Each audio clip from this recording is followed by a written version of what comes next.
Accelerator was ranked first among the 7 level 5 Aspers in the academy, and his ability includes controlling all vectors, like momentum, heat, and electricity.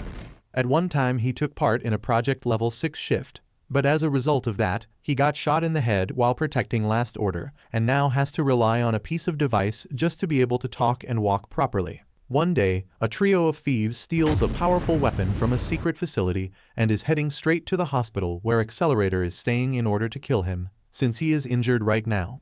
The anti-skill squad also arrives at the hospital in order to protect Accelerator. The captain meets her sick friend, Yoshikawa, and informs her that early this morning, a research lab in School District 4 was hit by thieves. Apparently, it's a facility that researches air, but behind the scenes they were developing a secret weapon that is made specifically for use to kill Accelerator. But it got stolen by the thieves, who are now heading straight to the hospital. The thieves start testing the weapon in the parking lot, and seeing its result, they enter straight inside the hospital with full confidence, thinking they can finally kill Accelerator. Anti-skill intercepts them, demanding that they surrender. However, the crazy bitch who was wielding the weapon starts attacking them, and their shield was no match against it. They rain bullets on her, but the weapon easily protects her, and realizing this, the captain orders her men to retreat. Meanwhile, Accelerator just ignores all the commotion and just reads his favorite manga, One Piece. The purple-hair lady, named Yoshikawa, however, comes to his room, telling him there is an emergency where the thieves have stolen a secret weapon, and they are here to kill him. She tells him that he needs to escape to the shelter, but realizing his power, she tells him he will probably be okay. But sadly, the whole hospital will be turned upside down. Hearing this last order, she gets worried, saying that the kitchen will be destroyed as well. She rushes to the kitchen to move her secret surprise to safety.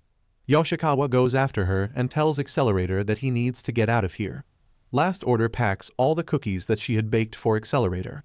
After all, she made this as a surprise to celebrate his recovery. The woman tells her that they should take her gift to the shelter since Accelerator might probably be already there. But Last Order gets worried since she knows what type of person he is. The weaponized girl keeps on pushing ahead, totally overpowering anti-skill. But seeing that a boy beside her is reloading the weapon, the soldier realizes that the boy is probably carrying the magazines for the weapon. That's why he makes a plan that if they take him out and make the girl use up her ammo, then they will have a chance. Then the other soldier informs the captain that he managed to acquire their data and learn that these thieves are just high school students. Knowing this, the captain puts her gun back and tries to attack the boy with her baton, but thanks to the ability of the four-eyed girl, she couldn't breathe as she got close and she almost gets killed. But thankfully the boy slaps her right back to her original position, and he tells the weaponized girl, no killing. Anti-skill tries to fall back, but seeing the kids behind them, they have no choice but to fight. As these thugs approaches them with a smug look, they dash towards them to land a strike, but suddenly the boy pulls the weaponized girl back, saving her life from Accelerator's ability. But he gets knocked out in the process. He gets mad at them for making a commotion right next to his room while he is reading. Seeing him, the girl gets excited and starts squirting at him with the chill beams of the weapon. But he easily changes its trajectory, making the girl more excited seeing his power. Just then, Last Order comes out of nowhere carrying her gift, saying that she was worried and she knew that he would probably still be in the hospital. But as she comes near him, she trips and the ceiling starts collapsing. Somehow Accelerator makes it on time to save her, but, as always, gets injured again, and his blood drops on the gift. Seeing this, the weaponized girl takes the gift, saying she finally got his blood. After all, they came here to gather his genetic material. She uses smoke bombs to escape and leaves behind their partner. As they disappear, Accelerator asks Last Order what was in the bag. She tells him not to worry about it since she is more worried about his injuries. But he just ignores her and tries to go after them. However, Yoshikawa stops him, saying that she will take him by her car. After all, he needs to preserve the battery for his device as much as he can in order for him to be able to fight. But in the end he has no choice but to agree. As they sit in the car, she tells him that he really cares about that girl, but he just pretends, saying that all he wants to do is get back at those punks for messing with him. She just smiles at him, getting him angry, and he tells her that they should go underground to search for those punks because he knows they will try to avoid any satellite surveillance. At the School District 7 underground drainage channel, the entrance has been destroyed by the punks, but like always, Accelerator knows his way. At the same time, Four Eyes tells the girl that she is worried about Hyro, the one they left behind. But the weaponized girl tells her not to worry because once they sell Accelerator's blood to the right lab, they will become billionaires and they can't think of some backdoor way to rescue Hiro. But first they need to make a clean getaway. That's why she is planting bombs to destroy the underground tunnel so that their pursuers won't be able to find them. Just then, Accelerator calls out to them, surprising her, and she immediately detonates her bombs to kill him. As the destruction ensues, she laughs maniacally, thinking she finally killed the #1 Esper in the world, but gets shocked when he comes out unharmed. He grabs her by the collar and starts explaining that he already knows about her weapon. Her little toy is actually an ultra-high-pressure water cutter, which uses the melting of solid nitrogen. He throws her to the corner using his ability, saying, did they really think that they could beat him with such a trinket? He further explains to her that he knows they are not affected by the deprived oxygen because of Four Eyes, as she has the ability to control the concentration of gases in the air. He uses his ability to get back the gift from her and tells them that now they are done for since he has revealed all their tricks.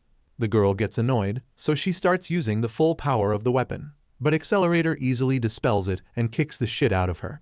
Four Eyes tries to stop him, saying she won't allow him to kill her. Seeing his ugly face, she starts trembling, leaking some Four Eyes juice, but he just flicks her head and leaves, saying that if she is that important to her, she should have stopped her before she did all of this. Later, as he returns back to the hospital, he returns the gift to Last Order, which makes her really happy, thanking him and saying she is full of gratitude. Accelerator asks what is inside the gift. She tells him to open it. As he opens it, he gets surprised seeing the cookies with a letter that says we are just getting started. She tells him that there is lots of party left to celebrate his recovery, but Accelerators just tells her it's all rubbish and leaves, while Last Order tries to persuade him to stay for the party. Elsewhere in School District 7, Bridge 3, a girl jumps down the bridge to hug the water. Later, as she regains her consciousness, she gets angry that she has not been Ice Guy yet. She looks around and sees 3 men who were talking about her, explaining that she is a level 2 pyrokinesis. They talk to each other, saying that her ability is suited for combat.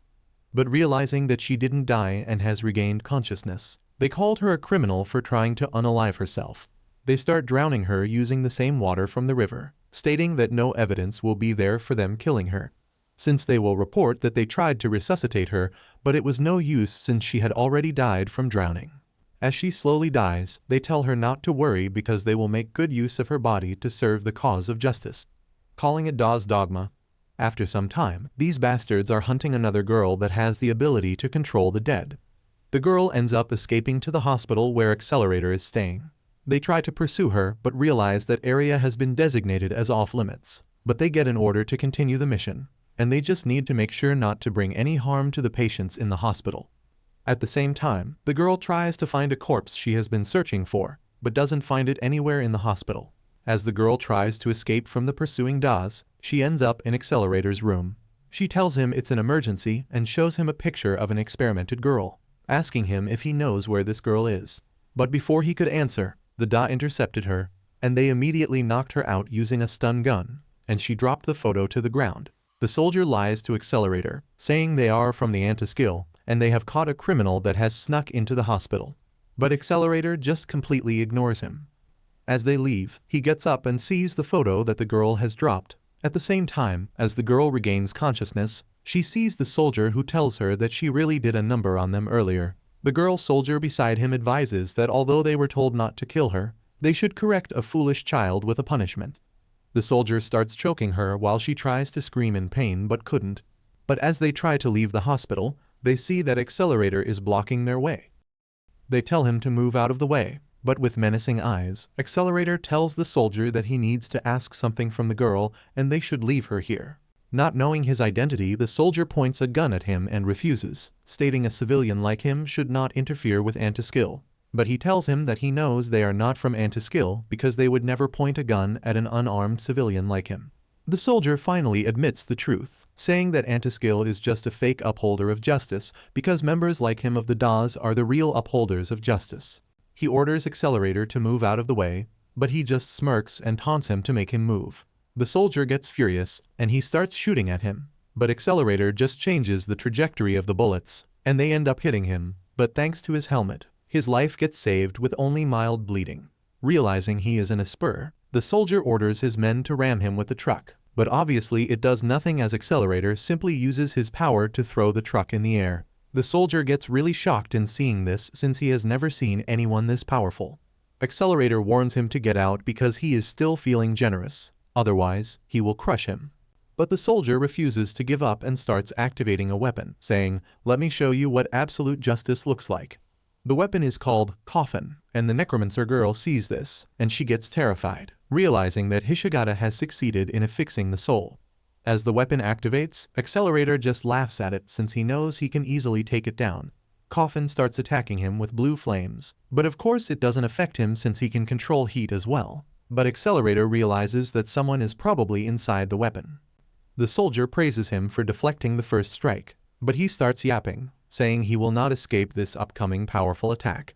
But Accelerator starts laughing more crazily than him and taunts him to give it his best shot, which scares the shit out of the soldier. He immediately releases the limit on the weapon, and it attacks him with powerful blue flames whose heat is almost similar to the sun. But it only destroys the surroundings, leaving Accelerator unharmed while he laughs maniacally at him. The necromancer girl gets really creeped out by his laugh, but is really impressed with his strength. Accelerator starts attacking Coffin using its own flame against it, and with a single touch he completely shuts it down. Seeing this, the soldier tries to get away, but as Accelerator tried to chase after him, a girl suddenly comes out of the coffin, which freezes Accelerator in one place as he remembers the experiment he went through. Antiskill finally arrives at the scene, and Accelerator informs the lady captain that there are some groups that are pretending to be them who call themselves Da, and he also informs her that the girl that was inside the coffin was already dead 2 days ago, but they somehow preserved her and used her inside the weapon for her pyrokinetic power. Her soldier confirms this by revealing the identity of the girl who committed suicide by jumping into a river 3 days ago. The captain gets really confused, wondering how are they able to do that to use a person's ability when they are already dead. But Accelerator just tells them that it's their job to find out as he leaves. At the same time, the escaped soldier gives his report to the headquarters, saying that the coffin was completely useless. However, Hishigata, who was also in the virtual meeting, tells him that he already warned him that it was just a prototype. But he argues, saying he told him that even if it's just a prototype, it had the power of a level 4 Esper. But Hishigata replies that the weapon got destroyed because he was pretty unlucky, or he was taking on a level 5 opponent. However, the other members say that it doesn't matter since they already secured their objective. With that, Hishigata proposes that they first need to get the necromancer girl to Dachshund because without her, they can't move the water recycle experiment to the next step. But the soldier gets terrified upon hearing this, revealing that the girl got away. They get really disappointed at him, but he argues, saying that it was not his fault. They decide to cut him off by unaliving him since he has no use to them anymore, and they order Hishigata to deal with it in finding the girl. And a cute girl named Hermie hugs him. As Accelerator returns to his room, he sees the necromancer girl, who was waiting for him, and she introduces herself as Esther, thanking him for saving her life. Without any shame, she demands that since he has power, it is his duty to help her. This irritates Accelerator, so he chokes her using his ability. But she starts telling him to do it more, and that she knows he is not a bad person since she can tell from his eyes. Accelerator gets more irritated, saying he will show her how evil he can be.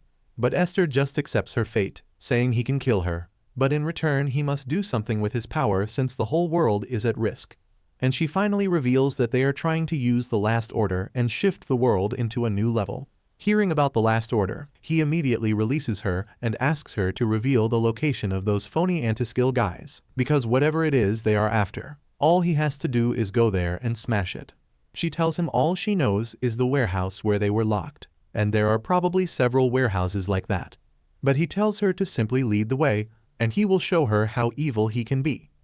As Esther sits behind the bike with Accelerator riding it, she remembers the past, how she was locked up in the warehouse where Higata did his experiments on her. They finally reach the warehouse, and as always, without a plan, Accelerator goes inside by destroying and making his own entrance. Inside they see the soldier and the truck that has already been disposed of. But as they search around, they accidentally find another coffin, but it's heavily modified from the previous one, and Esther realizes that it's Keong Kai. Esther starts panicking, but Hishigata starts talking to her via the coffin, saying that her timing is perfect because Keong Kai has finally been completed since he wanted her to see it more than anyone. He thanks her for teaching everything there is to know about animating dead bodies, and Esther realizes that Taudi and Hundun are probably already dead. Hishigata gladly agrees, saying he has finally managed to turn them into his weapons, even though it did take many dead bodies to amass this many souls. Esther begs him that he has to stop, but he simply tells her that she manipulated the dead at her whim too, meaning from the view of the dead body, they still end up being used to serve the pleasure of the living.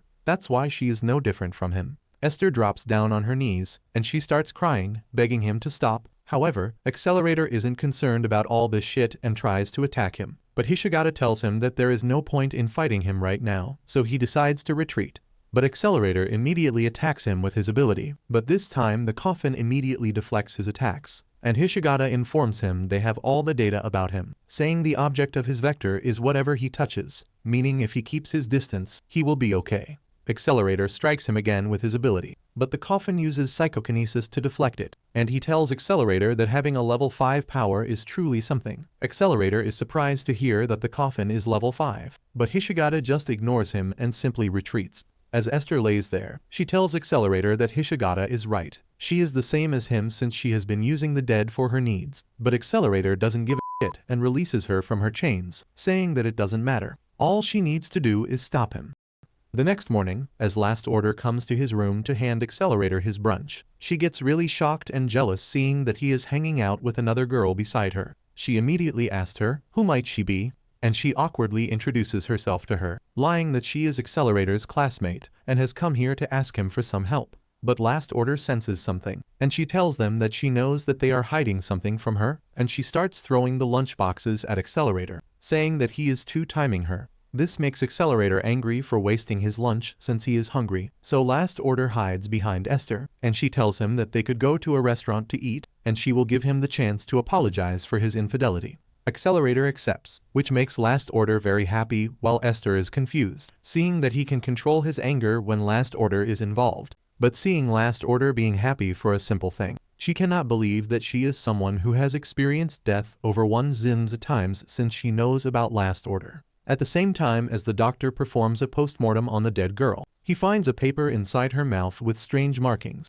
Meanwhile, at the restaurant, Esther is really excited to see all the dishes on the menu since she has never experienced this before. Seeing her excitement, Last Order also gets excited, and as she eats the food when the order finally comes, she starts crying, saying she has never had anything as wonderful as this around her, because she gets to enjoy good food with good company at the same time.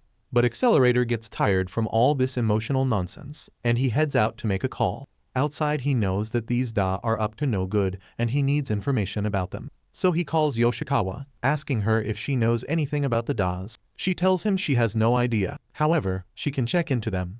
Later, as he goes back to his room, he ends up seeing Esther in her underwear, who is currently changing. This makes Last Order mad as she tells him that it's good manners to knock even if it's his own room. However, this doesn't bother Esther at all, as she is used to it. But it gets Last Order more mad since she is worried that she might end up seducing Accelerator. And she tells her that she should have some shame because they are called feminine sensibilities, and she needs to show some modesty. Just then, the doctor comes into the room at the right on time to see Esther half naked, but he pretends not to see anything and tells the Last Order that it's her time for a checkup. Hearing this, Last Order enthusiastically head to the doctor's room. The doctor also informs Accelerator about the dead girl, saying that there was nothing he could do for her since it was already 3 days since her death. However, he shows the weird paper with markings he found to Accelerator, and Esther immediately recognizes it. With that, the both of them head to the morgue room. Esther opens the cover of the corpse and reveals that her family created a kind of necromancy where they can transplant a false soul into a dead body and freely control it. But what they have here isn't a dead body, it's a person. She taught Hishigata how to do necromancy without understanding the difference between a dead and a living body. That's why it's her fault the girl ended up like this. Her family has warned her against carelessly teaching others how to do it, and this is the outcome of her stupidity. She takes out a talisman, saying that the conduit is still open and she can use it to gather information. She also informs him that if the vessel is left neglected, the girl will be unable to pass through Heaven's Gate. That's why she is going to restart the girl, and she will reaffix a false soul that she created into her, and then finally she will close her spiritual conduit, allowing the girl to pass through Heaven's Gate. Just then, a holographic image of a brain pops out, but as Accelerator touches it, he sees the past memories of the girl, seeing her mother, seeing how she decides to unlive herself as she jumps from the bridge, and finally seeing how she actually died when those bastards killed her. As he comes back to his senses, he gets pushed back to the corner. Esther informs him that what he just did was very dangerous because touching a residual thought can hamper his brain. She reveals to him that as a necromancer, she uses these residual thoughts as a key code to let them slip a pseudo-soul into the body. After successfully implanting a false soul into the girl, she finally closes her conduit. However, Accelerator becomes extremely angry with those bastards, accusing them of going to extreme lengths to obtain bodies. Immediately thereafter, two suspicious individuals enter the morgue, informing them that this is not a place suitable for children. However, Accelerator has already spotted an unusual flask that one of the men was carrying. As he leaves, he steals the bottle without them realizing, and as the men try to dispose of the body using the chemicals in the flask, they panic since it got lost. Just then, Accelerator comes back, showing them the flask, which surprises them. He opens it and throws the chemical towards them, but somehow they were able to dodge. The men get really irritated and start taking out their weapons, stating it's time to bring some justice. Just then, the dead girl comes back to life, and she starts saying that her Hyodo is activating. She starts scanning, saying that there is danger to Adonai, referring to Accelerator and Esther. And she starts taking action to purge the danger, implying the two strange men. She starts attacking one of the men, while the other gets scared seeing her strength, saying, "How is she still alive since they already gave her justice?" He starts shooting at her, calling her a monster, but Accelerator easily stops the bullet, saying he is the real monster. With crazy eyes, Accelerator tells the man that he is done for now since he is really in a bad mood after learning the truth on how they killed the girl. Accelerator immediately grabs the man by the face and pushes him to the corner as hard as he can. He starts torturing the man using his abilities, but the man couldn't bear the pain, and he lost consciousness. He turns toward the other man, but as he tries to use his ability, he gets dizzy with blurry vision, and suddenly he drops to his knees with blood coming out of his previous wound again. Seeing this chance, the man runs away, but the dead girl tries to stop him, so the man destroys the ceiling on top of Esther, making the dead girl abandon him and saving Esther and Accelerator's lives. The man runs away, and Esther gets worried for Accelerator, but the dead girl tells her not to worry since his life is not in danger. She asks Esther if she should pursue the man, but Esther tells her no, saying she can't leave Accelerator behind, and she blushes, saying he is her essential one, calling him her teacher. Outside, as the man is trying to escape, he almost runs over a disabled girl, but gets stopped by Misaka's clone, who warns him that kind of violence cannot be tolerated. The man tries to punch Misaka, but she dodges, and using her ability, she tries to electrocute him, but it doesn't work since he is wearing a special suit. The man immediately grabs her using the mechanical arms, so she tries to hack the arms, but just then, the dead girl makes her appearance with Esther. At the same time, his backup also comes with a car telling him to hurry up and get in, so using his mechanical arm, he smacks Misaka unconscious and takes her as his hostage. The dead girl tries to pursue them, but Esther stops her again, saying they need to come up with a better plan to deal with them. Elsewhere, the doctor begins his operation to close Accelerator wounds again. But inside a subway train that runs forever and doesn't stop at any station, a man called Breeder receives a call from Hishigata telling him that he believes that right at this moment he is passing under School District 17. He starts taunting him, saying, "Imagine if one of the Academy City's top leaders is on a train that runs all the time. Is he that afraid to allow his location to be made known?"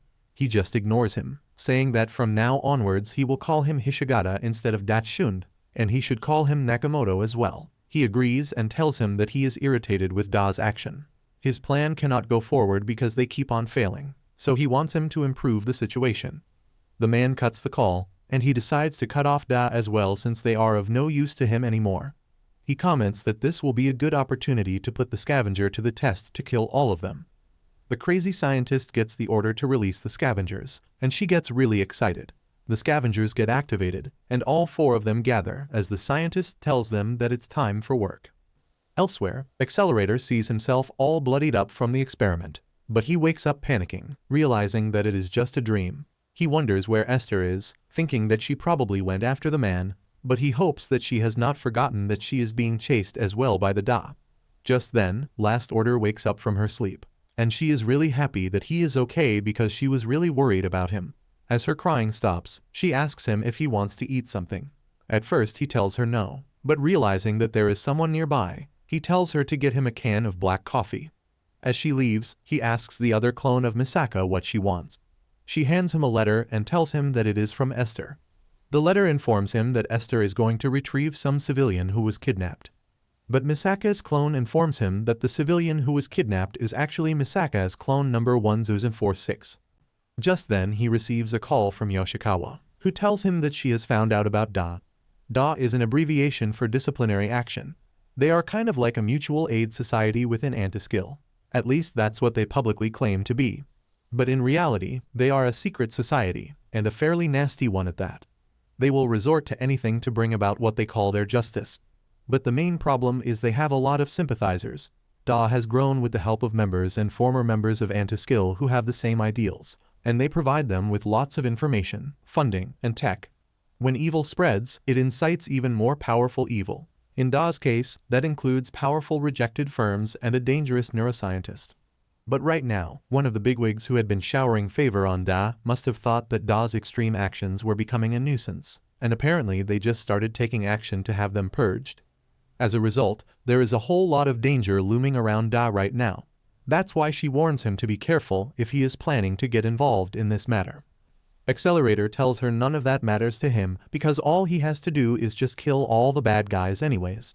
At the same time, the dead girl and Esther try to track down the man while the DA supporters have another meeting, saying that Nakamoto has done so much for their cause, but apparently he can no longer understand their lofty ideas. Hishigata, however, just listens to their yapping about how they will purge everything for the cause of their justice. But just then, Hishigata notices the clone on the screen, and he informs the members that the idiot who ran out in the middle of his mission brought a hostage back to the base. He demands that he wants her, asking if they would mind if he takes her. They don't have any problems, but they ask him for what purpose does he need her, but Hishigata just replies that it's for the sake of justice, of course. Elsewhere, the captain of Antiskill did some research about the Dawn. Da is a nest of terrorists, and they are extremely dangerous, having more funds and equipment that are superior to Antiskill. She wonders why none of this came out before. As she sees all the information about the members of the DAs, she gets really shocked because most of them are from Antiskill that were dismissed due to their extreme measures of upholding justice. At the same time, an explosion occurs at a warehouse in the 3rd district, which is apparently one of the hideouts of Da, and the captain immediately goes to the site to investigate. The explosion was caused by the scavenger as they attacked the hideout of Da. Knowing that they will be in trouble if they let even a single member of Da to escape, one of the scavengers uses his predator ability to make creepy red eyes all over the sky to search for any survivor. Elsewhere, at the Sukanabakona Foods Supplement Factory, Antiskill plants a bomb on the thick metal door, while the other soldiers prepare to engage in combat with their shields and guns. The moment the bomb explodes, they immediately moves in along with the captain and start attacking Da's soldiers. The Das get really worried, wondering how Antiskill knows about this secret hideout. Elsewhere, Last Order finally brings the black coffee to Accelerator and she starts yapping. But he just ignores her and gets sad because as he takes out the battery from his device, he barely has the strength to even move his fingers. As he drops the battery, Last Order tells him that he should let her help with stuff like these, but without the battery he couldn't even understand what she was saying. Antiskill presses on forward, which makes Da to fall back, while Nakamoto tells himself that dogs that do not obey the hunters should be eliminated. At the same time, the Da members hold another meeting where they complain that Antiskill is attacking them, and the way things are heading, each branch will soon be neutralized by them. They decide to make a plan that they are going to inflict a devastating damage on them and force them to the negotiating table. They start calling Hishigata by his fake name, Dax, asking him about the weapon that was supposed to turn the tide of the battle.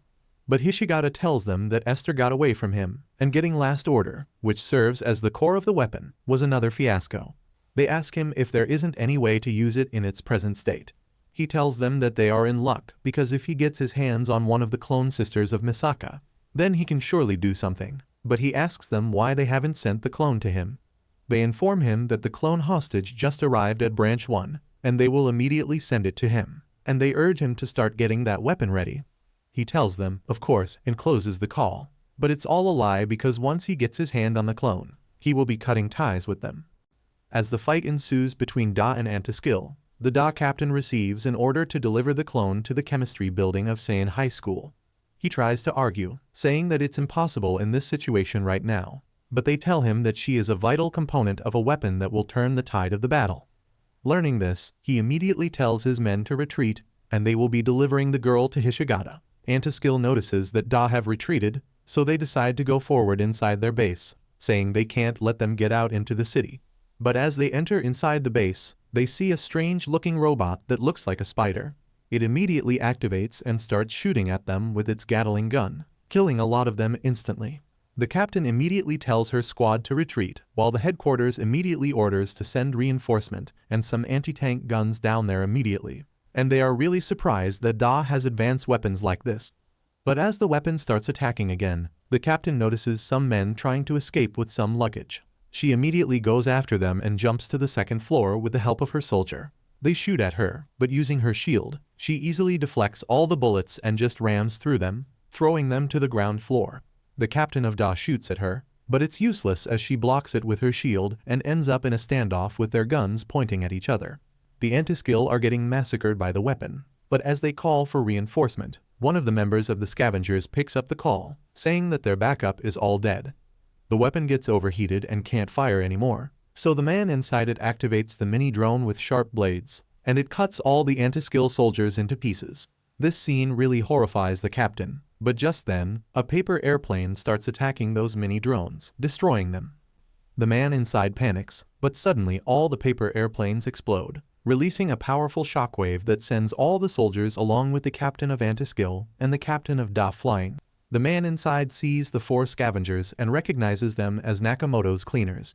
The captain tells him that there is no time for a 3-way battle right now and the weapon will last only 30 minutes more, so he needs his support to complete the original operation of delivering the girl. Learning this, the man inside immediately attacks the scavengers to distract them. But the girl in a school uniform easily stops his attacks using her ability to control the frictional coefficient. Realizing this, his captain orders him to retreat, but as he tries to escape, the girl uses her ability to control friction again, and he ends up spinning around and around until she finally releases her ability, and he ends up hitting a wall, destroying the building. The ceiling suddenly collapses from the impact, and the Da captain drops the clone and ends up getting smashed by the debris. The clone almost falls to the ground, but the captain of Antiskill tries to grab her, but the dead body of Da's captain ends up pushing the clone, making the captain lose her grip, and the clone almost falls to her death. But right on time, Esther makes her appearance as she jumps to save the clone. And thanks to the dead girl, she saves both their lives as she cushions their fall. Esther checks up on the clone and is glad that she is all right. But just then the scavengers come up and thank her for keeping their spoil safe for them, as they are there to kill the girl as well. They start telling her that if she leaves the clone there and walks away, they are willing to let her go. But then, the captain makes her entrance as well, telling Esther that she will take care of this and they need to take the clone and get away from here. They get irritated hearing them, so they decide to kill all of them before proceeding with their mission. One of the members of the scavengers transforms herself using her ability, telling the rest of the scavengers that she doesn't need any help to take them out. At the same time in the hospital, Accelerator's battery is finally fully charged. But as Last Order leaves, he decides to head out into the battlefield, saying that it will help him with his rehabilitation. The crazy scientist monitors the fight of the scavengers by hacking the camera of the weapon, and she starts saying that there are some bonus points if they recover the clone in the bag, and she guarantees some additional compensation as well. The transformed girl, whose name is revealed to be Naru, starts attacking them but gets stopped by the leader since she didn't hold back and they almost got caught in her attack. She tells them sorry as she gets too excited whenever she gets a chance to kill a teacher. Hearing this, the captain asks why they have such a beef against educators.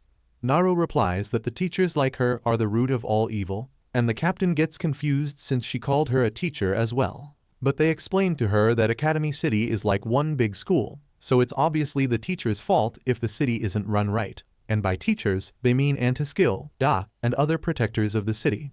That's why they will kill all the teachers who neglect their duties to protect the city, and eventually they will make their way to the principal, the source of all evil, and they will kill him so that they can bring peace to the city. The captain tells them that their mentality is all wrong. Sure, there are bad people like Da, but those people like her who are members of Antiskill have the resolve and determination to risk their lives to keep the students of Academy City safe. But they just refuse to believe her. But just then a soldier of Da comes out of nowhere and immediately starts shooting at Naru. But it does nothing and completely ruins any chance of negotiation, making the scavengers believe that all the teachers of the city are evil, and they need to purge them all. Yaku, a girl with a Peaky Blinders hat, attacks the soldier by freezing him completely, while Naru strikes at the frozen soldier, destroying him into pieces. With that, she starts attacking the captain, destroying her bulletproof shield completely with just one strike. Naru tries to land the finishing blow on the captain, but Hyoto stops her with her powerful kick. The captain of the scavengers orders Naru that she should deal with Hyoto first since she looks powerful, saying this will ensure that the teacher will die in despair as she sees their death.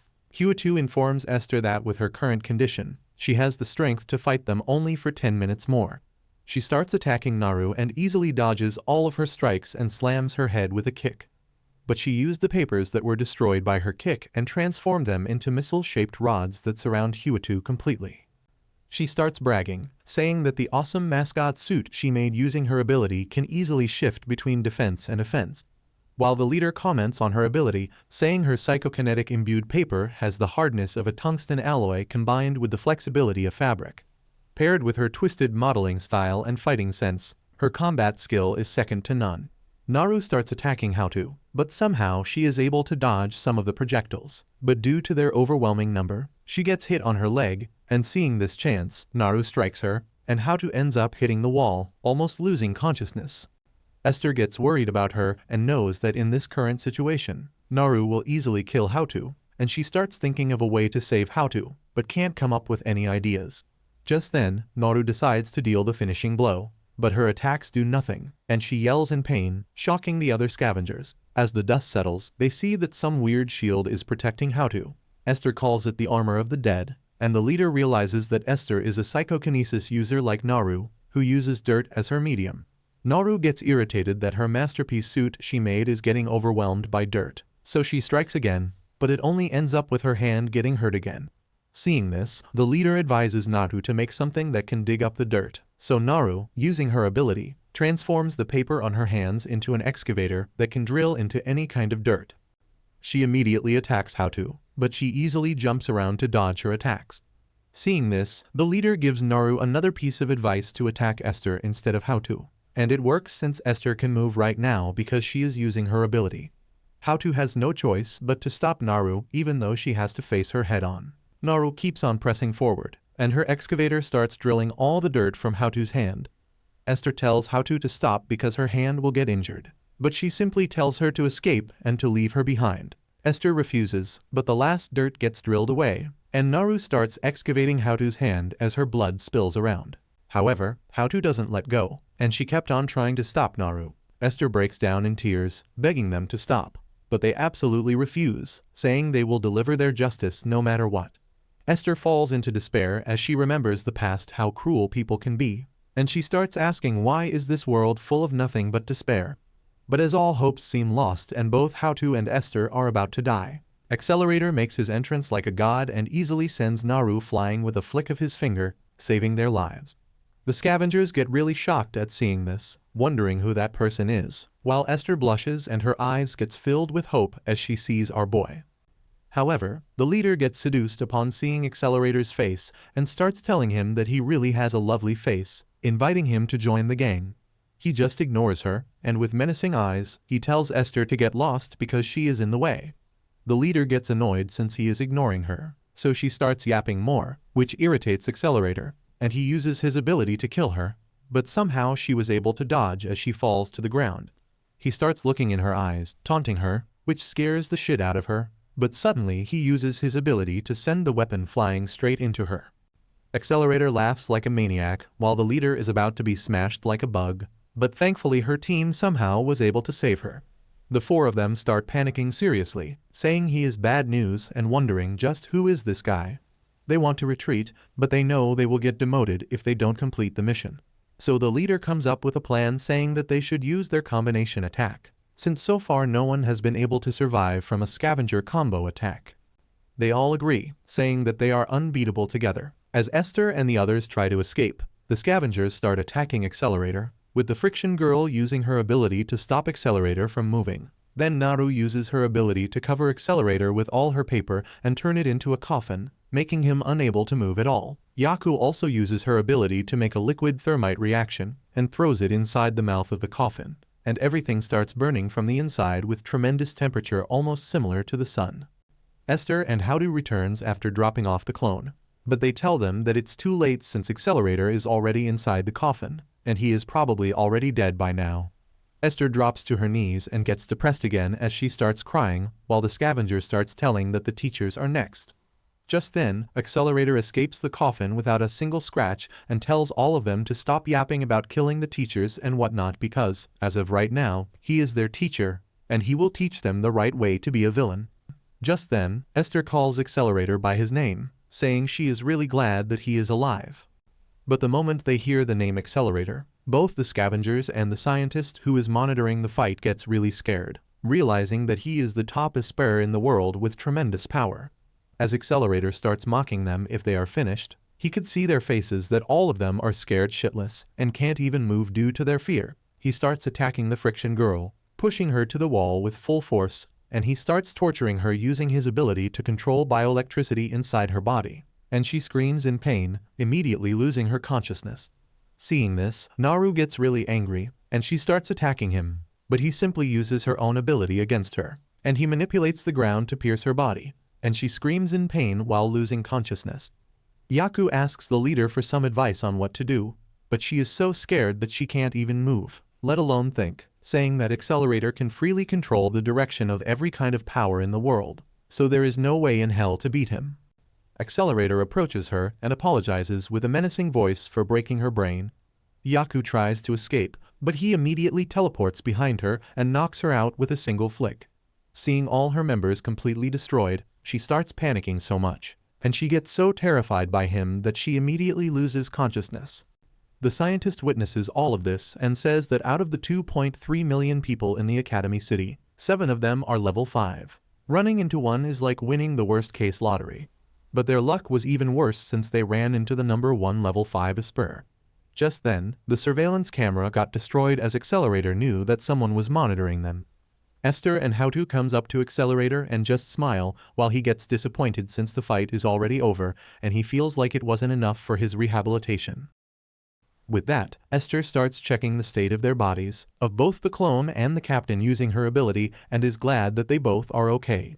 But sadly, all she can do with her ability is to check the condition. She cannot heal them. She thanks the unconscious captain because if she hadn't come, she is sure none of them here would have survived. Accelerator gets irritated when she also starts checking the bodies of the scavengers, but she tells him that after losing to him, she is sure that they will feel sorry for what they did. She thanks him for limiting his ability by not killing them, since she can tell after checking up on them that he may have done damage to them, but his attacks were not meant to take their lives. He looks and acts wild and unmannered, but he still always ends up helping others, but Accelerator just absolutely refuses, saying he is doing all this because he likes fighting. However, Esther gets really moved by all his heroic deeds and decides that he is the one. She starts begging him to become her master by offering a red piece of clothing, saying that in the Rosenthal family, when one makes a promise to a teacher, it's custom for the pupil to present a piece of clothing or gear that they are wearing. She starts blowing on the cloth instead of his stick, turning the cloth into a ball, saying by adding depth and giving form to the gift, it deepens the significance of the bond between them. Accelerator refuses again, saying she should ask the captain instead, who is lying over there, but she starts begging him to not say that, but he simply just leaves. She starts chasing him and continues begging him. She even asks Hautu to persuade him. But as Hautu starts requesting him, he almost accepts, seeing that she was wearing no clothes, but he snaps back to his senses and just leaves again. At the same time, Hishigata sees that the clone is still there in that location, so he activates a coffin to go and retrieve it. Both Hautu and Esther start revolving around Accelerator, begging him to become the teacher, but he gets really irritated, so he uses his ability to throw them off and tells Esther that if she keeps pestering him, he will shut her up for good. But Esther grabs him by the shirt, telling him that she needs to stop Hirami no matter what. She starts crying, saying that she can't stop Hirami the way she is right now. That's why she needs his strength. Just then, both the captain and the clone regain their consciousness, asking them what had happened when they got knocked out. Accelerator tries to leave again, but Esther follows him again, asking where he is going. He tells her that what she wants is none of his concern, but he wants Hishigata because that guy rubs him the wrong way. That's why he is going to find him and crush him up for good. As Esther tells him to let her tag along, the coffin suddenly appears and prepares to attack them by activating its magic array. Esther recognizes those arrays as Rosenthal magical arrays and realizes that the coffin is Taudi, a Xing charm much more powerful than Hautu. But Accelerator just heads straight on, saying it's convenient since he doesn't have to waste time searching for leads. Esther warns him that they still don't know its abilities and he should be careful. Taudi starts launching its missiles, but Accelerator just deflects them towards itself. But the moment the rockets touch Taudi, it changes its location instantly, and the rockets ends up exploding in its face. But like always, he comes out unharmed and realizes that it has the ability to switch places. Just then, another coffin appears, trying to attack Esther, but Accelerator just teleports as well, saving her life. Accelerator starts mocking them, saying, "Do they really think that the two of them can take him?" But a girl starts talking, telling him to stay out of the way, but Esther recognizes the voice as Hirami and starts begging her to stop doing all this. But she just attacks her using another coffin, but luckily Hautu was able to save her. The coffin disengages its invincibility cloak, and it grabs the clone using its tentacle-like arms and launches missiles to distract them, and they immediately escape. Realizing this, Accelerator decides to follow them to find their base, and Esther also decides to tag along, but the captain stops her, telling her not to do anything rash because they need a better plan first. As the fire from the missiles finally settles, the captain asks Esther how the dead girl is still alive. She explains to her that she is already dead. Right now a pseudo-soul is moving her body around, and she reveals to her everything about necromancy and the Rosenthal family. The captain is in disbelief and has no choice but to accept all this since she can see it with her own eyes, so she asks her what her involvement is with those huge ability-using weapons. She tells her that she needs to put a stop to them and starts explaining everything about how the dead were put inside the weapon to use their ability. She explains her involvement along with Hishigata, who is the mastermind behind all this. Knowing this, the captain asks Esther if those weapons earlier are controlled by necromancy. She tells her that those weapons are even more dangerous because they use the evil spirits of the numbers.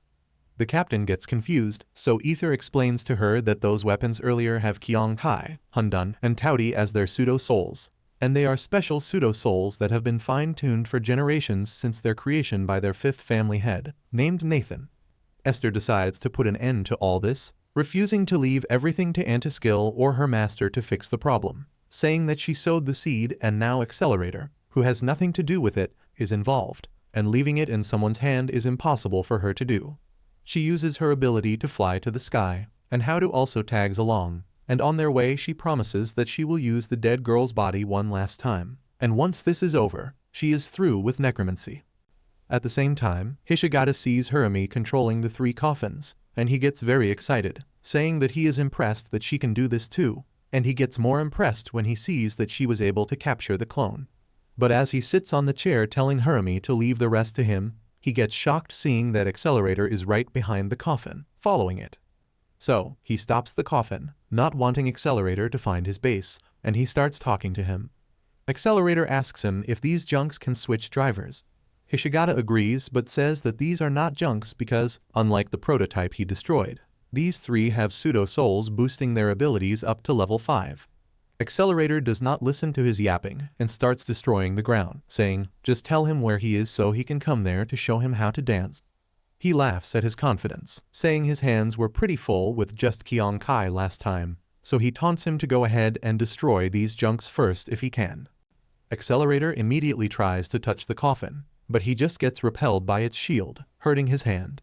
Hishigata laughs at him, saying he told him that psychokinesis has greater versatility. After all, ultimately his vector manipulation must rely on some medium. Without direct contact, it's no different than any other physical phenomenon. Suddenly the coffin explodes, destroying its leg, and Accelerator tells him he doesn't care if he's using psychokinesis or anything else, because as long as there's a force at work, then it will have vectors too. Don't fool himself. No matter how many level 5 class piles of junk he has, it doesn't mean a thing, since he is still the first ranked.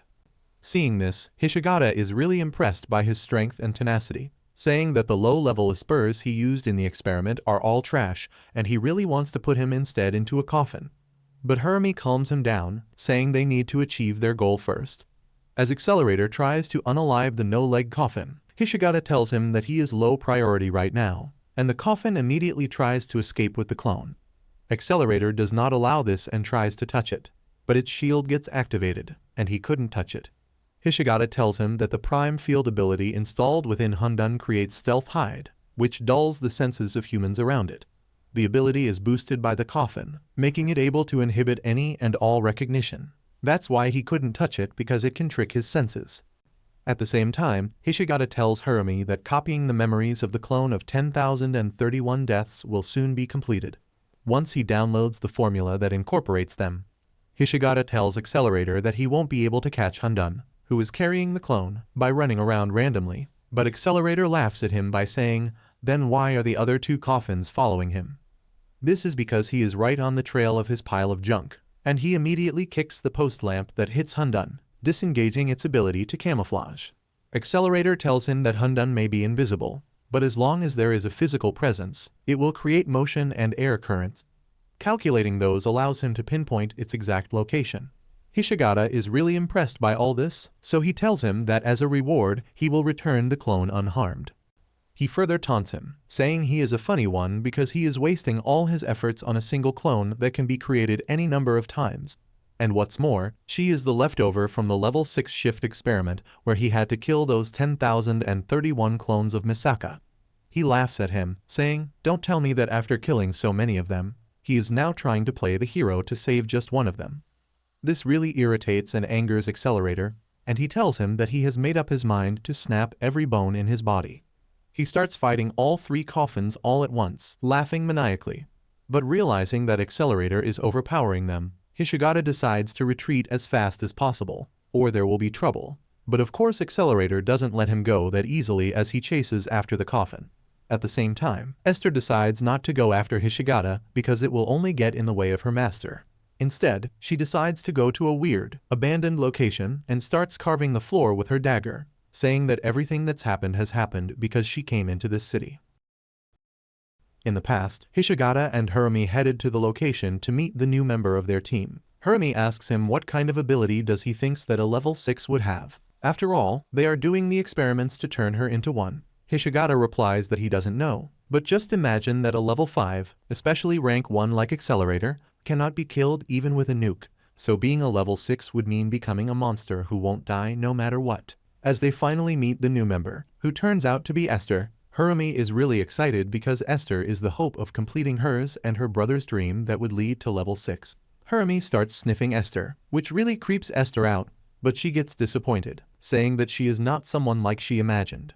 Esther confronts her about it by talking in Japanese, which really surprises Harumi, realizing she can speak Japanese. Esther then asks Hishigata what this strange place they are in is. Hishigata tells her that these are her seniors, or relics of the past that they study when their research hits a dead end and they look for outside hints, and now they even brought a person like her to help with their research. Harumi asks Hishigata to explain again what had happened with that legendary metal, orichalcum. Hishigata looks at the sample, calling it a third sample of the orichalcum, but it just turns out to be a simple alloy of iron and brass. Esther gets confused with all of this, saying there is no way that her seniors were metal and objects because she is no metal or objects. Hishigata starts making fun of her, saying she is no carboxylic ester either. This confuses Esther. Seeing this, he starts telling her that how is he supposed to see eye to eye with someone who doesn't even know about polyester or any of the modern basic knowledge. But Harumi immediately apologizes on her brother's behalf, saying this blabbering monkey likes to flaunt his useless knowledge. She further requests Esther that she would really appreciate it if she could work with them to achieve their lifelong dream. Esther asks, "And what is that?" So Harumi starts taking her hand and spinning her around, but immediately falls to her brother's side, where she starts showing symptoms of some illness. But she ignores it and tells Esther about the dream of achieving the world's first level 6. Later, at the physical possibility testing station, Esther tells Hishigata that, just to confirm, she uses necromancy, and for that purpose she even brought her 6 precious Xing charms, which include Kionki, Hundun, Taudi, and Taowu. That's why she tells Hishigata she can't work with those machines because she has no idea how they work since it's not related to necromancy. She further asks him what exactly do they need from her. Hishigata tells her that he is researching the hypothesis that abilities reside within the body. He shows her an anatomical model of a human, specifically telling her that he is using injections to numb the cerebellum, the brainstem, and other internal organs one at a time. And if the experimental subjects can still use their abilities in that state, they pass. He couldn't exactly conduct experiments with the spinal cord or the heart since they are directly related to life support. That's why he needed something else that could step in to do so, mentioning the robot that they are currently seeing. Esther tells him that is not what she meant. She is asking what exactly her role is in relation to being able to elevate a person to level 6. But he just tells her there is no relation, and he doesn't know yet.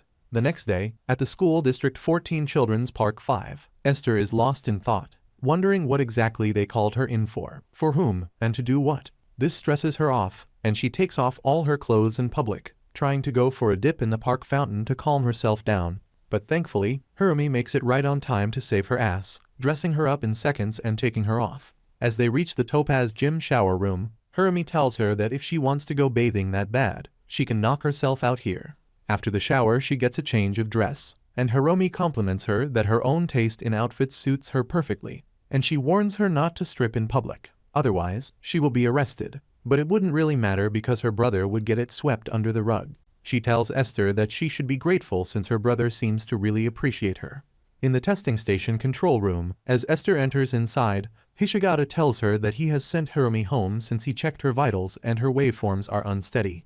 The other scientist tells him that he understands the condition Hiromi is in, but still they cannot proceed with the research without a subject. It's more unusual that they gave Hiromi a regular account in the first place. Hishigata tells him that he knows they have other subjects, but someone messed them up, so he asks if they should recruit additional volunteers. They start looking at the internet for models who got themselves into a huge debt and who will do whatever they are told. But Hishigata tells him that this time they should scout for some habitual shoplifters. The scientist sighs, saying he was afraid of that. Just because those models were a little broken, they shouldn't have let them go. Seeing that Esther is still calm after hearing about the horrible condition they did to the models with their experiment, Hishigata asks her why she is so calm. She tells him that she is a necromancer, and she is used to a certain tragedy. Hishigata is impressed, telling her that all this reminds him of the conversation he had with her earlier about where the abilities reside in the body. He tells that in the course of his research, he discovered that during the experiments, the output of the subject's ability was much greater than it usually was. At first he thought that by shutting down a specific organ, but they were wrong, and they found out that the bigger the equipment that served as the subject bodies was, the more they were able to draw out their ability. Making the equipment larger to let the subjects feel like their bodies had gotten bigger elevated their abilities. But when they made the equipment bigger to elevate their abilities, it destroys the girls, implying the model's sense of self. The reasons are unclear. Maybe it's diluting them for having too small a mind inside too big a body. He further tells her that mind and soul are things. As a scientist, he has to turn a blind eye to that. But she, on the other hand, deals with these things. That's why they need her help. If she could just keep the delusion of the mind under control, they will be able to hook up external expansion equipment as big as they like. Theoretically, there will be no limit on their room for growth. And soon the time will come when anyone can reach level 6 easily. Hearing this, Esther immediately asks if he has been doing these experiments on Hiromi as well. He tells her, of course not. He just made it look like they were. But then he fed her a separate diversionary program. And she has no idea how much his nerves fray each time trying to hide it from Hiromi. Esther sighs in relief while Hishigata tells her that Hiromi is too fixated on level 6 even though, before long, the time will come when anyone can easily achieve it. Later, in School District 7 at Cafe Mimosa, Hiromi is enjoying a big dessert bigger than her whole body. Esther asks her if she could fit all that inside her body. But Hiromi simply tells her that she is used to it, unless she wants to take it in together. After all, she is like family to her, and besides, she is their secret weapon, and her brother told her that she can use power that they have never seen before, thanks to Esther. Esther tells her that she hopes so, and she has been thinking a lot about what kind of power necromancy and the Rosenthal style of techniques really are. Even after coming here, she still hasn't found an answer. Hiromi starts telling that basically what Esther wants to say is that she wants to be useful to someone. Right. This surprises Esther, but Hiromi tells her she is the same. She wants to help her brother. That's why her goal is to reach level 6. With that, she makes Esther promise that if she ever needs anything from her, she will do it for her. And unwillingly, she ends up agreeing to the promise. But just then, Hiromi ends up coughing horribly. Later, inside the lab, Hishigata refuses Hiromi's request, saying he is not letting her take part in an experiment with the current equipment since it is too dangerous. Hiromi argues, saying that now that Esther is here, they can clear all the problems they had so far. But Hishigata disagrees, saying he cannot rely on some safety device like Esther necromancy because he can't understand the logic behind it, and it might put her life at risk. Hiromi tells her, okay, Then once the safety device is finished, he will allow her, right? He tells her yes, but only until he has a lot of data and is certain that he can reproduce the same results. Knowing this, Harumi asks how long that will take, and he replies that he will need at least 2 years for that. Harumi starts crying because she knows that she won't be alive for that long, and she immediately leaves the lab. Hishigata, however, tells Esther to leave her alone when she tries to go after her. Harumi finally makes it to the convenience store where she is finally able to purchase a device anonymously from Antiskill. But just then she starts coughing up blood, and realizing she has limited time, she heads to where she has decided to unalive herself by drowning. But before that, she decides to record herself with the device before she dies, saying hello to both Esther and Hishigata. She tells them that by the time they find this video, she is dead, and they should probably find her dead body in a cleaning of preservatives so that her body wouldn't decay. She apologizes for hiding her medical report from them and reveals that it was really hard keeping the doctor from saying anything. She tells her brother that getting to level 6 was her dream since she thought she would have the power to even defeat any illness. But 2 years is just too far away, and she knows she won't make it. That's why she is turning this into a real race, and she begs Esther and her brother to turn her into level 6. She is already dead, and at this point any talk about safety devices won't matter. She begs them that if there is even a 1% chance of it working, then please do it. She would really appreciate it if her death is not in vain. As Hishigata sees the video, he is in complete shock with eyes full of tears. He starts asking how this could happen because he always had eyes on Harumi's vitals. How did he miss it? He starts blaming himself for being ignorant, but Esther tells him this is not important right now, because it's been only a few minutes before she died, and there must be something they can do, because she made a promise with Harumi that if anything happened, she would help her. So they end up putting Harumi's dead body inside the coffin in order to save her brain. As Hishigata presses enter on his computer, Harumi comes back to life, immediately asking if she has successfully integrated. Both Esther and Hishigata were very happy to hear her voice, but Esther tells him that she still hasn't used any necromancy. And right now Harumi is just inside the equipment explaining that it was never going to capture her live soul and put it back in her body, and they need her necromancy to do that. Learning this, Hishigata immediately puts the ability development on pause, saying that he doesn't want Harumi's mind and soul to be diluted, otherwise they will lose her forever. Just then, the other scientist enters the lab with a few soldiers and is very happy when he learns that Hishigata has finally made up his mind to do the experiment on Harumi. But this pisses off Hishigata, saying he is not doing this for the experiment but to save his sister's life. He tells him that by no means will he be made his toy, and he will be leaving the Academy City with his sister to the outside world. Just then, Esther tells him something is wrong and realizes that Harumi's heart isn't beating. This makes Hishigata to panic, but Coffin Harumi immediately knocks him and the other scientist out, telling her brother all he has to do is get her to level 6 and ignore everything else. Harumi starts attacking the soldiers as well, killing them instantly. Esther tries to stop her, but Harumi tells her not to worry since for a necromancer, the more corpses, the better, right? Since she will be needing those dead bodies to make a pseudo-soul. With that, she threatens her that if she is not going to help, then she has no use for her. Just then, Esther realizes something, and she tells Harumi that she had never told her about how to make the pseudo-souls, and this could only mean she has lost control of the pseudo-souls that she had. Harumi confesses the truth and reveals that the old Harumi has stolen one of her pseudo-souls, which is Tawu, and had used it. But now it has taken control of Harumi. But she warns Esther to keep it quiet so that her brother wouldn't know, since it's a lot easier to control her brother by pretending to be Harumi. With that, she drops a handcuff, telling Esther to put it on since she needs her, or she can continue resisting. But every time she fails, another victim will pay the price, and she demonstrates this by killing the still soldier in front of her. Having no choice, Esther had to agree to help her with the research to reach level 6. Back in the present in the abandoned strange location, Esther finally was able to make and enchant Emperor Shun's blade, saying with this she will finally be able to save Harumi from Tawu. Elsewhere, Hishigata and Harumi are really excited, saying soon they will obtain the formula from Misaka's clone, and using it, Harumi will achieve a domain no one else has ever reached, and their dream will finally come true. Just then, he gets annoyed seeing that Accelerator is still on their tail. The Coffin fires their missiles again to kill Accelerator, but obviously he just dodges them and beats the shit out of Hundun, who is carrying the clone, making the download cable to detach and stopping the download. This really annoys Hishigata since he is very close to finished downloading, but Harumi calms him down, saying they just need to bring Hundun to the base and transfer the rest of the formula using a hardwire. but he is annoyed since it's not easy to bring Hundun to the base with the accelerator on its tail. Hermie comes up with an idea and immediately orders the other coffins to fire at the buildings nearby the school. This collapses the building, and the debris from it falls and is about to kill all the students below. Seeing this, Accelerator has no choice but to abandon Hundun to save the students, and Hundun is able to escape.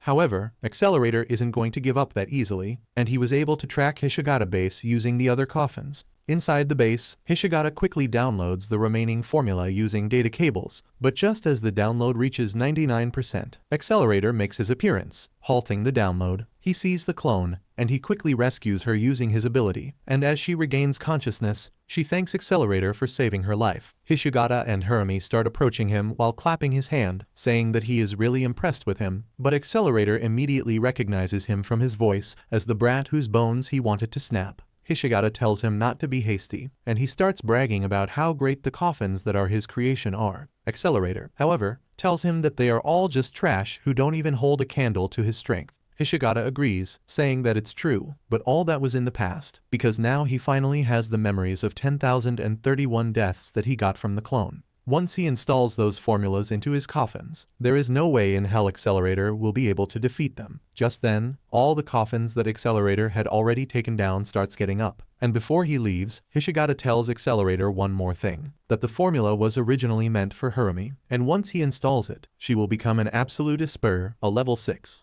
With that, they escape, and the coffin starts activating to attack Accelerator. Seeing this, the clone tries to help, but Accelerator immediately tells her to get out of his way, telling her that they should not forget what he did to her in the experiment. Accelerator starts attacking the coffin. However, the other coffin immediately activates an ability to make Accelerator vanish into thin air, which really surprises the clone. Accelerator ends up in a different location, and as he falls from the sky, he realizes he got transported. Using Kyonkai, Hishigata explains to the surprised clone that this is a new ability that Taudi has acquired, all thanks to his formula. Also, the formula allows the evolved Taudi and Kyonkai to link with each other's vision, meaning whatever Kyonkai cameras capture is immediately shared with the Taudi in a remote location, allowing them to project accelerators in each other's location. That's not all either. By sharing vision with Taudi, Kyonkai can teleport to that location as well, and just then, Kyonkai disappears from the lab, reaching Accelerator's location. Hishigata further tells the clone that he took the ability-boosting coffin and Xing talisman that he stole from Esther, and combine it with the formula he got from her. By fusing the three together, the coffins are now invincible, and soon Accelerator is going to die. Hearing this, the clone panics and immediately dashes towards Accelerator to help him,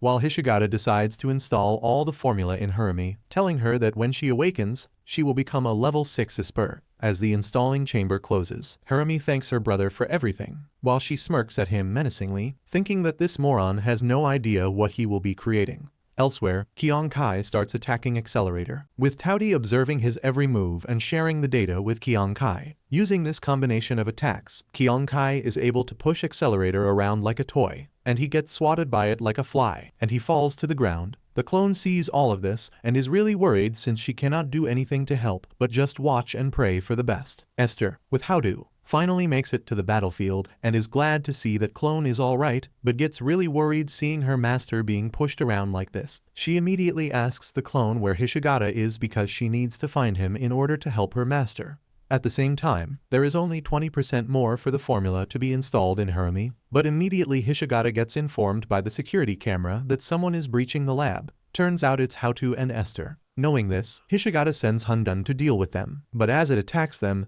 Howdu immediately starts to fight back while telling Esther to go on as she distracts it. Accelerator really struggles in fighting against Kyonkai, because every time he tries to attack it with his ability, it just teleports away without receiving any damage, thanks to Taudi, who is observing the fight and sharing the data. This really irritates Accelerator, so he decides to use a bit of his strength, laughing maniacally as he forms a giant tornado using his ability. He also starts controlling friction in the dust particles, causing the tornado to ignite in flames with a very high temperature. Taudi gets sucked into the tornado, and its camera completely dissolves, making it lose its ability to observe and share the data, and Accelerator is able to immediately defeat it. Next, he starts targeting Kyonkai, and using the steel rods from the construction site, he makes them get stuck in Kyonkai's joints, making it immobile, and it couldn't teleport anymore since it stopped receiving data from Taudi. An accelerator easily defeats it. Hishigata gets more impressed by him, saying he was even able to defeat the enhanced coffin. But it doesn't matter because they did their job by buying him all the time he needed to turn Hirumi into a level 6. Hearing this, the accelerator immediately rushes to the lab, while Haotu is able to defeat Hundun. But Hishigata just laughs manically, saying all this doesn't matter because only 10 more seconds are needed for the complete installation. Esther, however, is hiding behind him and inside the lab. She is fully prepared to use Emperor Shun's blade, saying if she can stab Taowu, who is possessing Hirumi's body, she will be able to separate the pseudo-soul from Hirumi. As the installation finally reaches 99%, Esther dashes towards Hirumi, trying to stab her with the blade, but Hishigata sees this and is somehow able to save Hirumi, but he ends up getting stabbed by Esther in the process. He laughs at her, calling her a murderer while saying she is too late because Hirumi has finally become a level 6, and he falls to the ground. Hirumi opens her eyes and immediately starts greeting Esther as a friend, like her usual self. But Esther is in disbelief, telling her that she is not Hirumi, she is Taowu. After all, Hirumi is dead. Hirumi just completely ignores her nonsense. But just then, she sees that Esther is holding a bloodied dagger, and as she turns around, she sees that her brother has been stabbed. Seeing her brother in a dire condition, she completely loses it, asking Esther why she stabbed her brother. The wire cable starts attaching to her body, and her body starts glowing while she immediately activates her level 6 ability, where all the wired cables become her body parts, and she starts expanding her body all over the city. Antiskill, who were currently dealing with Da's remaining soldier who is trying to head to Hishigata lab, also witness the expansion of Hirumi's body, and they wonder what the hell is going on. At the same time, Haotu tries her best to save Esther's life while she is holding onto Hishigata. The clone gets attacked by the body parts of Hirumi, and she couldn't fight against it even while using her ability. But as she almost gets killed by Hirumi, Accelerator makes it right on time to save her life. Esther, Haotu, and Hishigata makes their way to a secret room, and they immediately lock it down to prevent Hirumi from finding them. As Hishigata lies there with Esther trying to stop the bleeding, he thanks her, saying because of her, his dream has finally come true.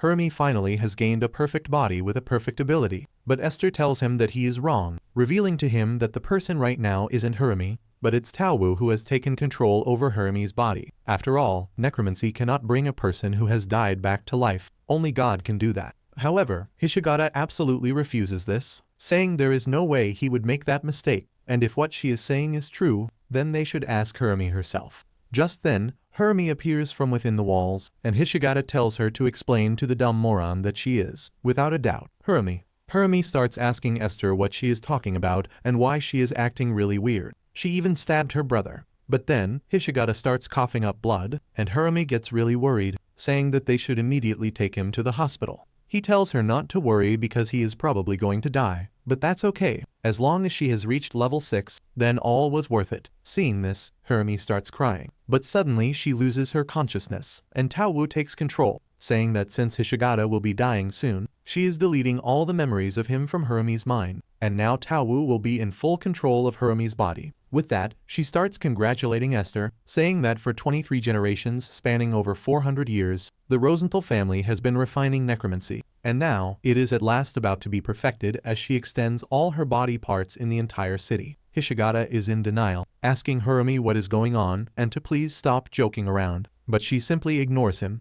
Esther, however, asks Taowu why has she gone astray and why is she not following her orders.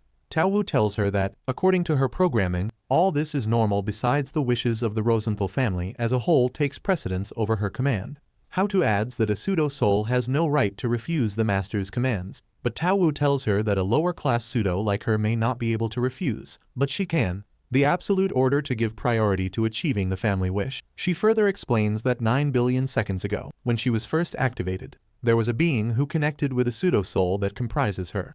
The being proclaimed himself to be a devil, and just then Taowu immediately released a strange, powerful, high-pitched sound, making everyone to close their ears. The devil told Taowu that it needed to accomplish the Rosenthal family's wish, which was to create a perfect golem. Hearing this, Esther remembers the story that, in the past, the Rosenthal family has attempted all sorts of methods to create a golem. One day, their founder, Obed, came up with necromancy, a method of making a golem using a dead body. However, it was not accepted by the leader, and Obed was cast out of his homeland as a heretic. Then his fourth-generation heir, Isaac, encountered the Taoist Jiangxi spell when he crossed over into the East and incorporated it, creating a new line of magic that might be called the Rosenthal style. Then, the fifth-generation heir, Nathan, radically increased the quality of pseudo-souls, which produced talismans for Taowu, Taodi, Qiangkai, and Hundun, the four evil spirits of numbers. But even at that, the Rosenthal family was far removed from its goal. What the Rosenthals were pursuing and trying to create was a golem possessing a perfect soul and a perfect body,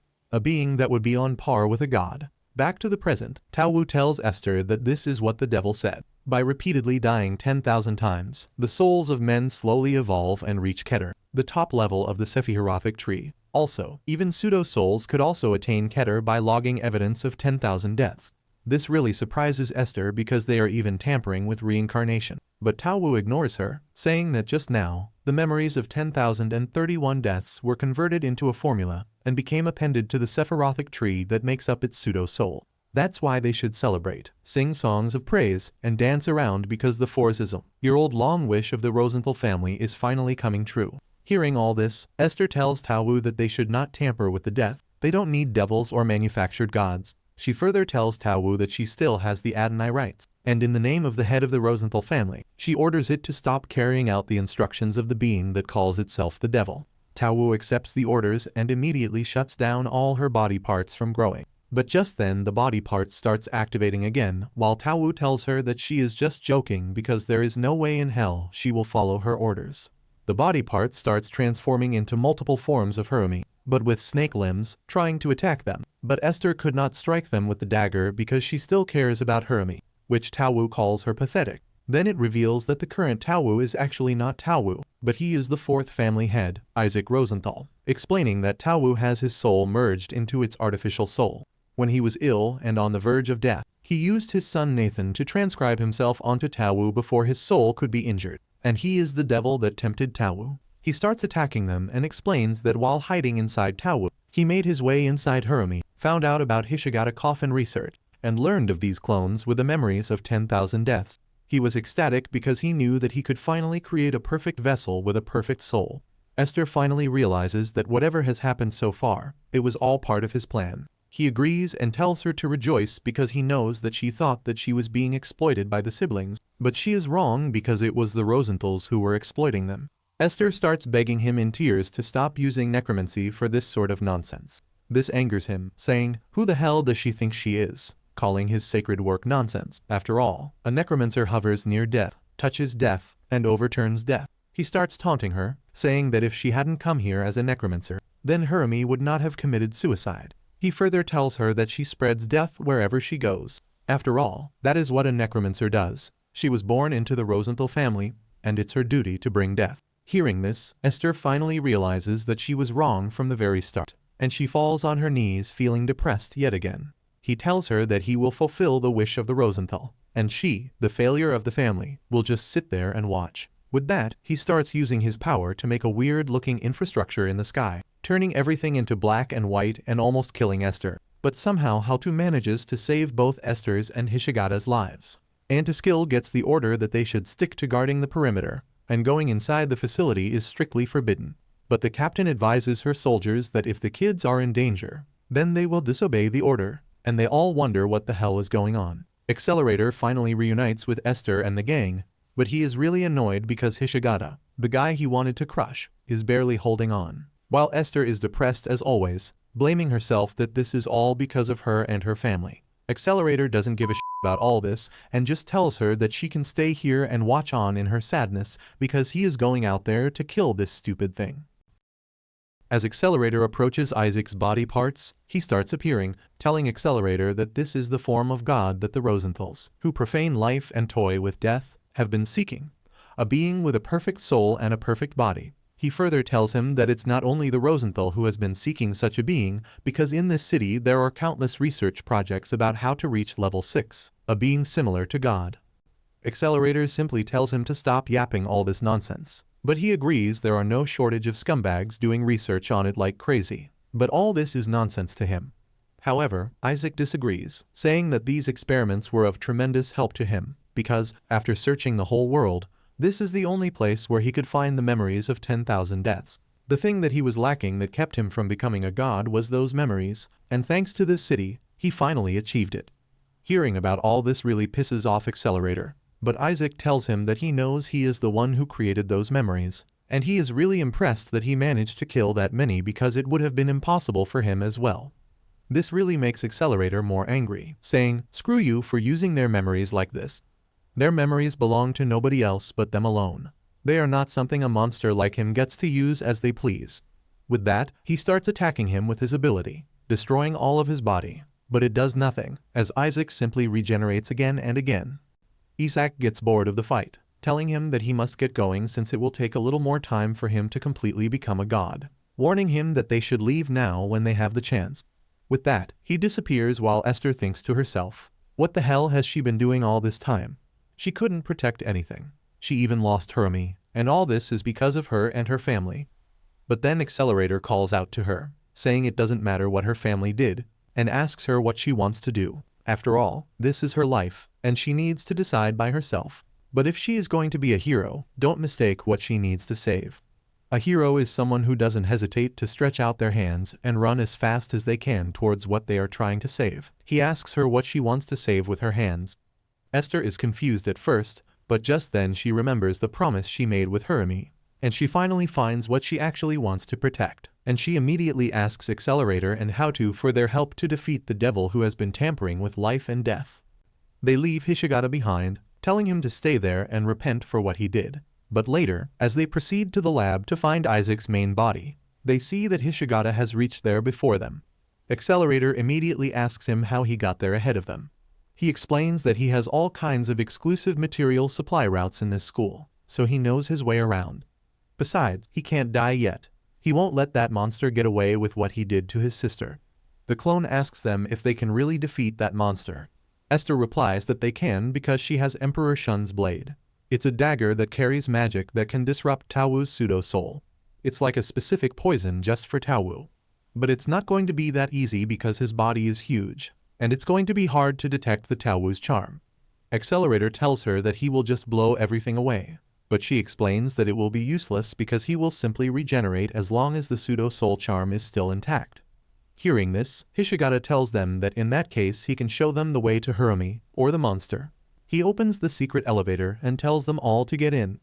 On their way up, he tells them that he is soon going to die, but before he does, he has to get his precious sister back at any cost, and he warns them that they need to hurry and destroy the charm. Because, according to his research, it won't take much time for a body that size to swell up into its perfect form. As they get out of the elevator and proceed towards Isaac, Accelerator could feel that Isaac is watching them. But Isaac immediately hides his presence while the others don't realize anything. Isaac is impressed with Accelerator tenacity but gets really annoyed that the current family head is helping them, calling her a good-for-nothing offspring. He wonders why this is happening. Why is it taking so much time to become perfect? Because he thought that an enlarged body would allow a perfect ability to reside in it. He realizes that there is something that he needs to complete this body. With that, he starts attacking the Da soldiers and Antiskill as well, devouring them, and he could see and feel that his body is getting closer to being a god as he keeps on killing and assimilating them in his own body. At the same time as the Antiskill is monitoring the situation using a drone, they see everything and get really creeped out by the body parts, wondering what reason they are doing this for. Just then, they receive reports that they are being attacked, and the captain immediately heads to the location to help them. The chief captain tries to stop her, but she absolutely refuses, and in the end he ends up following her as well. Accelerator and his gang also get attacked, but they can easily fight back. But just then, all the dead soldiers appear as zombies trying to kill them. Esther and the clone hesitate to kill them, thinking they are still humans, so Accelerator motivates them, saying they are already dead, and they should not hesitate. Otherwise, they will end up like them. With that, he starts killing them left and right while Isaac laughs manically, saying that he will soon become a god. Accelerator and the gang finally manage to reach the location where Isaac's main body is located. But suddenly, a powerful aura emerges from Isaac, and even Accelerator couldn't control it as it pushes them back. Isaac's weird infrastructures disappear and get absorbed inside his body, and he claims that finally his evolution is complete and he has got a perfect soul and a perfect body, and now he has the power and is even on par with God. Suddenly he gets a surge of power as he kills the Da soldiers, And Isaac finally realizes that the more he eats and kills people, the greater his power becomes, and he manically laughs, saying that he can keep gaining power like this, and he will become the ultimate being, beyond even a god. But just then, he starts losing control over his body as the minds of the DA soldiers get assimilated into his body, saying they finally have the power to bring true justice to this city. Isaac panics and loses his consciousness, while the corrupted consciousness starts taking over and keeps repeating the word justice over and over again. The aura that was stopping Accelerator and the gang disengages. Seeing this opportunity, Accelerator starts using his power, but realizing there is no wind, he uses his ability to control the rotation of the Earth's orbital force around the sun, and all other forces and convert them into something he wants. And with that, they all fly up to the sky and reach their destination, while at the same time, Isaac finally regains his control over his body. Esther thanks Accelerator for his help in bringing them there, saying to allow her to take it from here.